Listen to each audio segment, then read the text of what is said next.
ഒക്കെയാണ് സിനിമയെ കുറിച്ചുള്ള നിങ്ങളുടെ ചോദ്യങ്ങളൊക്കെ പ്ലീസ്. ലിസിൻ ചേട്ടാ,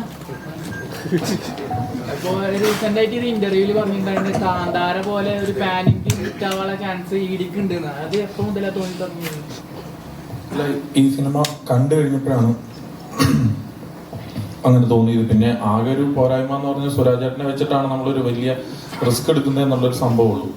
അത് ഒഴിച്ചു കഴിഞ്ഞാൽ ഈ സിനിമ ഒരു ഭാഗ്യമായിട്ട് കണക്കാക്കി. ബാക്കിയെല്ലാം കയ്യിൽ നിന്ന് പൈസ പോയിട്ടുണ്ടോ?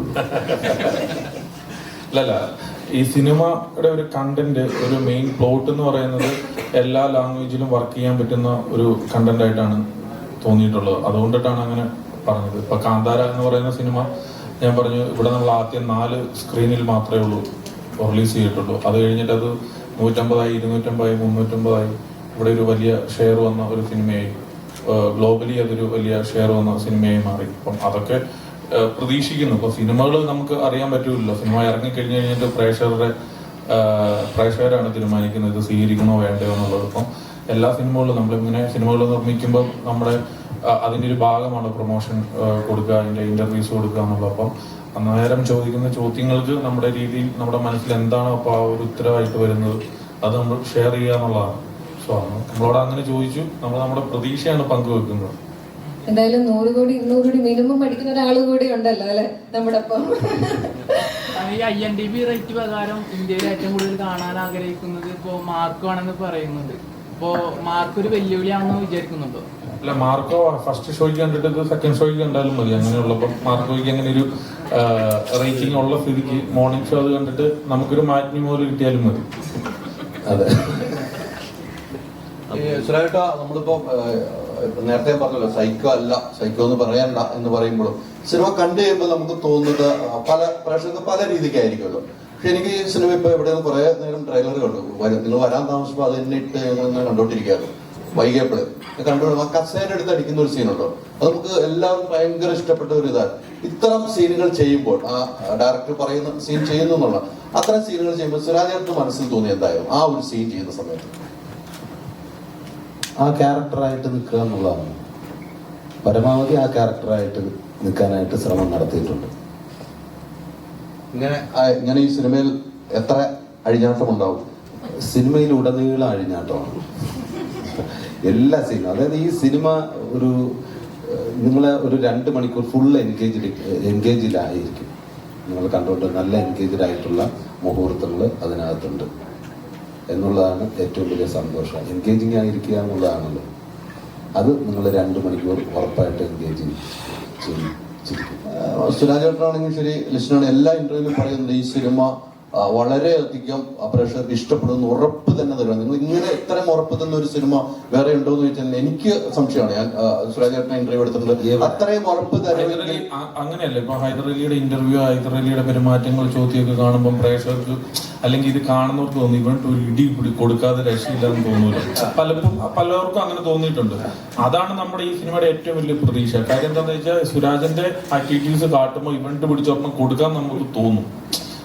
ഒരു ഇറിറ്റേഷൻ ഉണ്ടാക്കുന്ന അല്ലെങ്കിൽ ഒരു സൈക്കോ, ഒരു ക്യാരക്ടർ ചേഞ്ച് ഉണ്ടല്ലോ, അതാണ് ഈ സിനിമ. ഞാൻ ഇവിടെ ഉണ്ട്. അല്ല, അപ്പം ഞാനും സുരാജ് ഒരേ കാറ്റഗറിയിലാണോ? അങ്ങനെയല്ല. എല്ലാം ആരും പെർഫെക്റ്റ് അല്ല. എല്ലാ മനുഷ്യരിലും സൈക്കോ ഉണ്ട്. അത് സാഹചര്യത്തിനനുസരിച്ചിട്ടാണ്. അതങ്ങനെ വരുമ്പോൾ നമുക്ക് കണ്ടു നിൽക്കുന്നവർക്ക് ഇത് എന്ത് സൈക്കോ ആയിരുന്നു അങ്ങനെ തോന്നുന്ന ഒരുപാട് മുഹൂർത്തങ്ങൾ ഈ സിനിമയിലുണ്ട്. ഹൈദർ അലി എന്നാല് ഡാൻസ് കാട്ടി, ഇതെല്ലാം പ്രേക്ഷകർ കാണേണ്ട വന്നില്ലേ?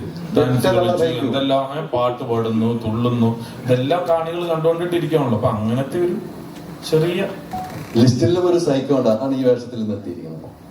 വേഷം ഇതിനൊന്നൊരു ടൈറ്റിലിനോട് നീതി പുലർത്താൻ വേണ്ടിയിട്ടാണ്. ഞാൻ മാത്രമാണ് കുറച്ചുകൂടെ എക്സ്ട്രാ ഡീസന്റ്. ഇപ്പൊ ഗ്രേസ് ഒക്കെ ഇട്ടേക്കുന്നുണ്ടില്ലേ, ഇതെന്ത് പറ്റിയെന്നുള്ളതാണ്. എന്തെങ്കിലും ഗ്രേസ് ശരിക്കും ഒന്ന് കോട്ടിടുന്നതുകൊണ്ട് ഈ പബ്ലിസിറ്റിക്ക് ഇതിന് തന്നെ വന്നത്. നമ്മളോട് പറഞ്ഞതാ മറ്റേ പ്രൊമോഷൻ കഴിഞ്ഞ് കഴിഞ്ഞാൽ പിന്നെ ഒന്നിനും വിളിക്കരുത്, ഒന്ന് കോട്ടിടാലോ. ബന്ധപ്പെട്ട ഒരു അർത്ഥം വെച്ചിരുന്നല്ലോ, അത് ഒന്നും കൂടെ ഒന്ന് പറയാ ചേച്ചി. ഇടി എന്ന് പറഞ്ഞാൽ കന്നഡ ഭാഷയിൽ മുഴുവൻ എന്നാണ്. മുഴുവൻ, കംപ്ലീറ്റ്, മുഴുവൻ. അതിന്റെ ഒരു കംപ്ലീറ്റ് ഫിലിമാണ് ഇടി. അങ്ങനെയാണ് ഞാൻ പറഞ്ഞത്.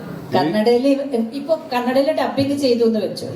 അപ്പോ ഇത് എക്സ്ട്രാ ഡീസെന്റ് എന്നുള്ള എക്സ്പ്ലനേഷൻ ഉണ്ടെങ്കിൽ പോലും കന്നഡ ആൾക്കാർക്ക് പ്രത്യേകിച്ച് ഇതൊരു നല്ല പേരായിരിക്കും. ഇടി മുഴുവൻ കംപ്ലീറ്റ് ഫിലിം എന്ന്. ഇത് ലിസ്റ്റിന്റെ അടുത്ത് ചോദിച്ചോ ഇഡിയുമായി എന്താ ബന്ധം? കന്നഡ ഇടി ആയിട്ടുള്ള ബന്ധം ഞാൻ ചോദിച്ചില്ല, പക്ഷെ ഇംഗ്ലീഷ് എക്സ്ട്രാ ഡീസെന്റ് പറഞ്ഞു തന്നിട്ടുണ്ട്. ലിസ്റ്റിനുള്ള ബന്ധം മീഡിയയായിട്ട് ആത്മാർത്ഥ എന്താണ് എന്താണ് ചോദിക്കണല്ലോ ചേച്ചി. എന്താണ് ആ മൈക്കൊന്ന് കൊടുത്തോ. നീ എന്നെ ഇവിടെ ഇരുന്ന് സിനിമ ജയിക്കാൻ സമ്മതിക്കത്തില്ലല്ലേ? ഏത് നേരം അവിടെ പോയി ഇന്റർവ്യൂ കൊടുക്കേണ്ട സ്ഥിതി വരും. അല്ല ജീവിതത്തിലെ ഇഡിയുമായിട്ടുള്ള ഇതിന്റെ ഒരു കണക്ഷൻ ഇതിപ്പം ഒത്തിരി ഇടി കയറി അങ്ങനല്ല, ഇത് സിനിമയുടെ ഈടിയാണ്. അതിനെ ഓർമ്മിപ്പിക്കാനാണ് ഈ കോട്ടം സ്വീകരിച്ചത്.